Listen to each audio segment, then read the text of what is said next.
Continue with part 18 today.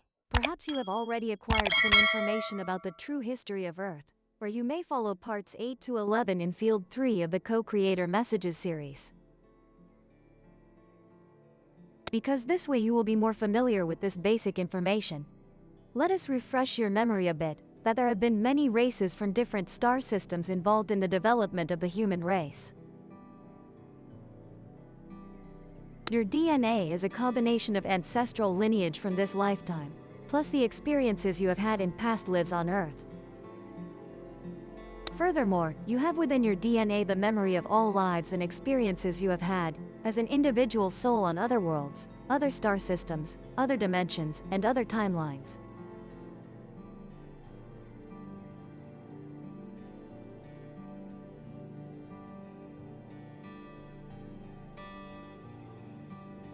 The nature of timelines. The universe is not linear, although there are linear timelines running through the eternal fabric. In your role as a soul, you have explored many of these timelines without necessarily following any sequence. Sequence implies time, and when you are in a part of yourself that transcends time, the idea of a sequence of events becomes meaningless. In essence, everything is happening now, including what you call past lives, parallel lives, other self-God lives. Ultimately, you are God choosing to express through individual human bodies. At that moment, you are a unique part of God choosing to manifest, which is you watching this video.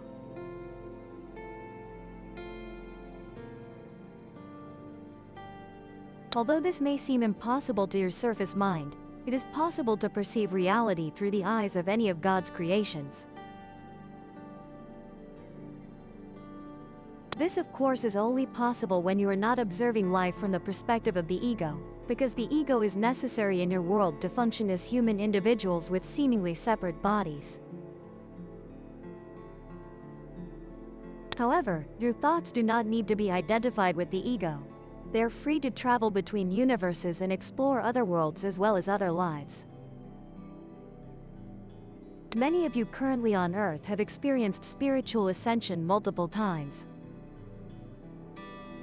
In some cases, you have explored future timelines and returned just in time for the clear purpose of participating in the global transformation on Earth. As mentioned before, the past and future are not set in stone, but consist of an infinite number of possible and potential realities. The realities that receive the most energy, focus, and attention, or are believed by the greatest number of souls, are the dominant timelines. The reason for examining the nature of timelines is to prepare you for our discussion about various non-human beings that have interacted with Earth. Not all of them are evolving in the same time as Earth, which may confuse your linear mind-based understanding, but it will make sense when viewed from a higher awareness.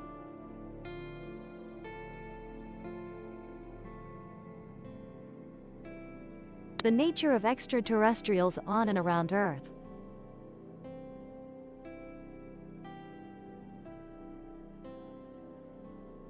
Returning to the issue of those who await to help Earth, we want to categorize them into different types to aid your understanding.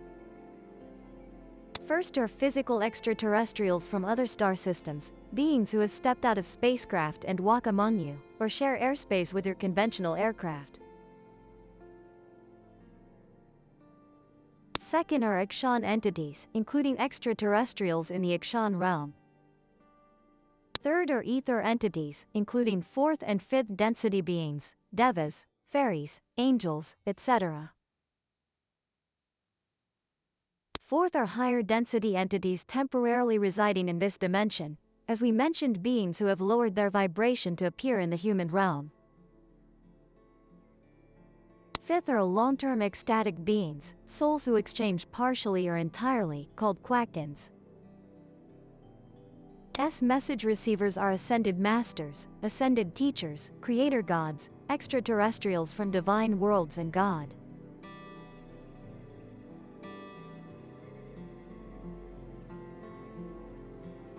Seventh, other higher entities assisting quietly that humans are mostly unaware of. And finally, future versions of yourselves and others returning in time to assist you. The first two categories consist of entities not entirely aligned with divine principles.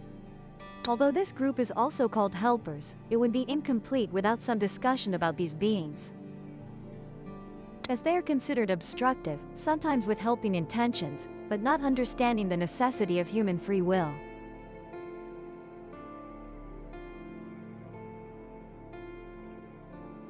Extraterrestrials walking among humans and the non-interference policy. There is a relatively small group of extraterrestrials living among humanity. First, only a few species can blend with humans without raising suspicion. A few species can tolerate your atmosphere and gravity. They can even spend significant time on Earth without lowering their vibration or getting sick from the pervasive pollution.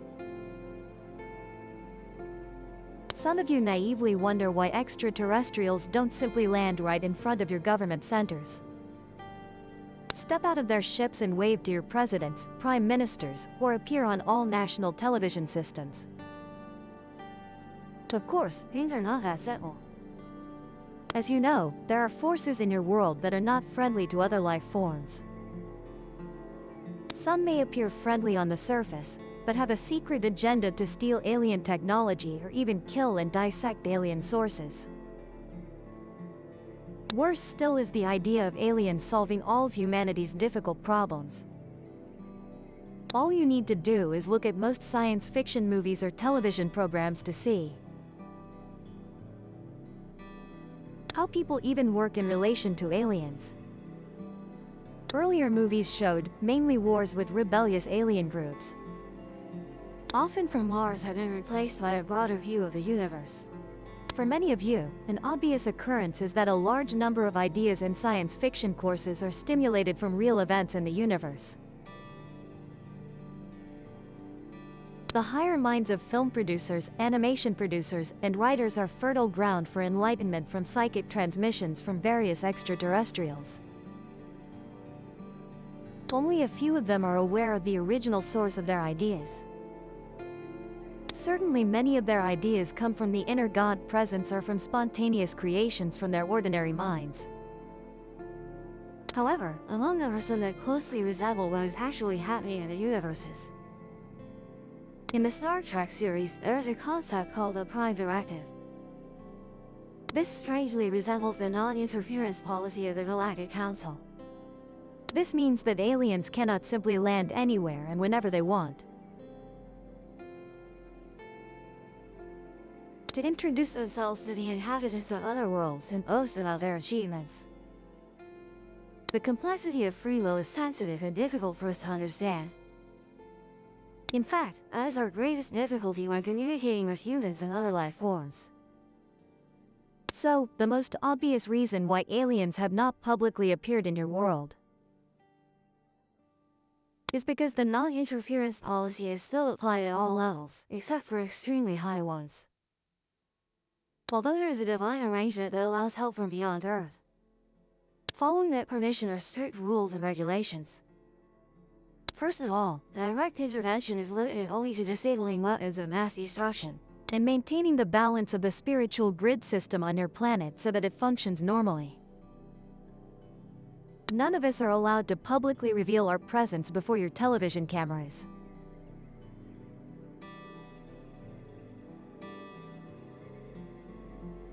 Rebellious aliens. There have been some races that defied orders from higher-ups and intervened illegally. Most of these races do not have your best interests at heart.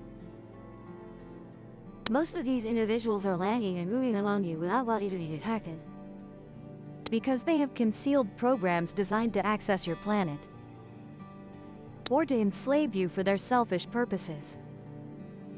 Some groups are simply curious and are studying humans up close, but they are the minority. Think about this a bit. If the good ones are not allowed to intervene, then who are the most likely to intervene? They do not intend to reveal themselves to the public because they know you are more numerous and quite aggressive. They tend to view other races as enemies. It is no surprise that their fearful ideology spreads wherever. We are not saying that all aliens come from fear. There are some races that simply do not understand the non-interference policy or justify their presence, claiming they're on a messianic mission. Your world since the 1940s has had between 16,000 and 23,000 physical aliens moving among you, mainly from the Orion and Sirius race. A few individuals from Zeta Reticuli and the Draconis race also moved on Earth in their original forms at that time, but only with the protection of secret agents in world governments and militaries or in remote, isolated areas of the planet. They do not look human enough to blend in. Some fourth density Pleiadians also move among you, but they are relatively easy to recognize due to slightly different facial features and stature compared to you. There are some races here to help humanity, but not really wise in their methods of support. However, most of the physical visitors have their own agendas, or are exploiting Earth's resources, calculating humanity's development with the intention of taking over this world after, or have a more sinister program aimed at enslaving you, or engaging in hybridization experiments. Although there is a large amount of sensational news in your press about abducting humans for food, we assure you that such groups are extremely rare and not allowed to spread widely in your world. There are some more benevolent alien groups guarding celestial bodies around Earth, preventing invaders from approaching. Although in some cases they could indeed help, they still must comply with a non-interference policy. The majority of aliens want to help Earth. They have chosen to come through the rebirth process, so that they can fully understand what you are experiencing. This is an act of sacrifice. While most star races have forgotten their mission purpose of hunting reborn on Earth in human bodies, the birth process itself is considered quite shocking for most souls, whether human or other species. To this day, there are no restrictions on who can reincarnate on Earth. That is one reason there are so many star races in your world. Earth is truly a gathering place of the galaxy. Many of Earth's problems arise from the fact that many undesirables have found this safe haven. Many other planets in the vicinity of your spiral arm are unsuitable for rebellious and slow, but Earth has had an open door policy and has not expelled anyone wanting to reincarnate there.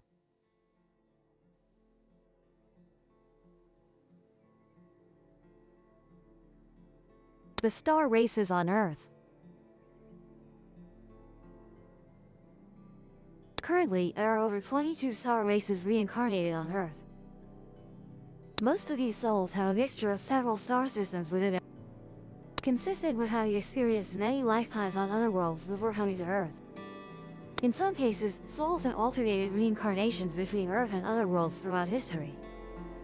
Souls who have spent most of their lives on other worlds and are relatively new to Earth are often called starseeds.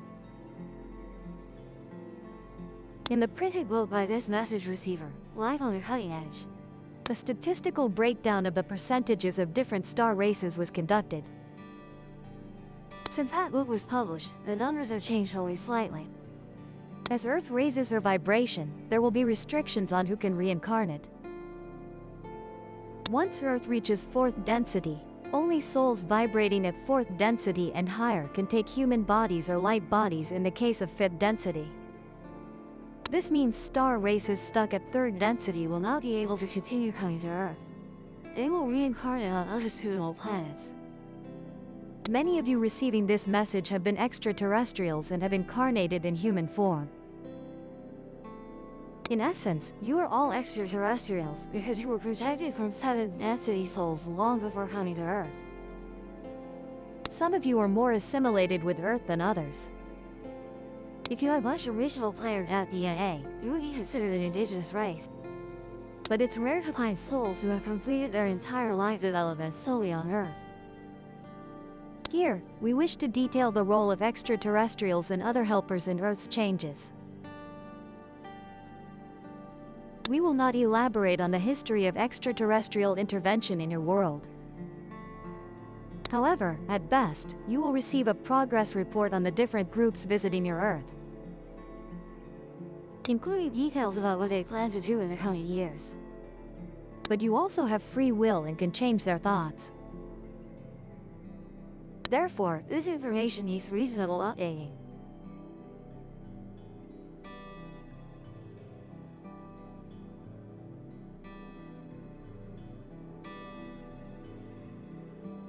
The largest group of souls on Earth are the Orions. This is mainly due to the so-called Lucifer Rebellion, which occurred about 500 million years ago. In that event, as we mentioned, souls from Rigel and Betelgeuse in the Orion constellation came to Earth in large numbers. It was a silent invasion in the sense that they incarnated mainly in Pleiadian people, altering Pleiadian DNA with their Orion DNA, with an almost superimposed eyebrow ridge. Orion DNA is more aggressive and warrior-like than Pleiadian DNA. But it created just enough compatibility that almost no soul on Earth understood the subtle changes occurring in human nature until it was too late.